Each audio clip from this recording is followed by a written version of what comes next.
आरोपी अक्षय शिंदेला कल्याण कोर्टात आणण्यात आलाय। बदलापूर प्रकरणातील आरोपीची पोलीस कोठडी आज संपणार आहे। पोलीस आरोपीची कोठडी वाढवून मागण्याची शक्यता आहे।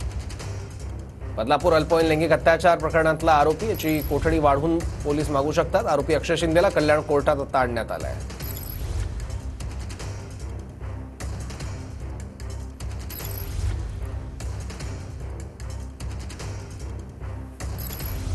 बदलापूरमधील अल्पवयीन लैंगिक अत्याचार प्रकरणातली एक अपडेट आहे। आरोपी अक्षय शिंदेला कल्याण कोर्टात आता आणण्यात आलाय।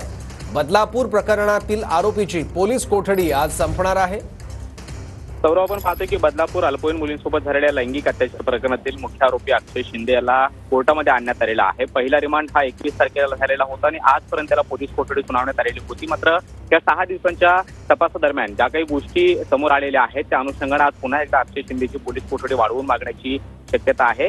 SIT कडून आरोपीला कोर्टामध्ये हजर करण्यात येत आहे आणि या सगळ्या प्रकरणामध्ये आपण जर पाहिलं तर मागच्या 6 दिवसामध्ये SITनं त्याच्या 2 वेळा घरी व्हिजिट केलेली होती। त्याचबरोबर शाळेत सुद्धा फॉरेन्सिक व्हॅनच्या माध्यमातून जे काही पुरावे जमा केलेले आहेत किंवा त्याच्या कुटुंबियांचा जो काही जबाब नोंदवलेला आहे त्यामध्ये त्याची पार्श्वभूमी जी आहे ती सुद्धा रेकॉर्डवरती घेतलेली आहे। आणि अक्षय शिंदे यानं हे जे काही कृत्य केलेलं आहे ते कुठल्या मानसिकतेतून केलं किंवा हे सगळं करण्यामध्ये कुठल्या बाबी कारणीभूत ठरल्या, शाळेचं नेमकं काय रोल होतं, या सगळ्या अनुषंगानं या आजच्या कोठडीच्या दरम्यान काही महत्त्वाचे मुद्दे SIT कडून कोर्टासमोर मांडले जातील आणि त्यानंतर पुन्हा एकदा पोलीस कोठडी वाढवून मिळावी यासाठी SITच्या माध्यमातून प्रयत्न केले जातील। विशेष पोलीस महानिरीक्षक आरती सिंग यांच्या नेतृत्वाखाली विशेष तपास पथकाच्या माध्यमातून या सगळ्या प्रकरणाचा तपास सुरू आहे आणि अक्षय शिंदेला 21 तारखेला 26 तारखेपर्यंत पोलीस कोठडी सुनावण्यात आलेली होती आणि आज कोठडी संपत असल्यामुळे त्याला पुन्हा एकदा कल्याणच्या कोर्टामध्ये हजर करण्यात आलेला आहे।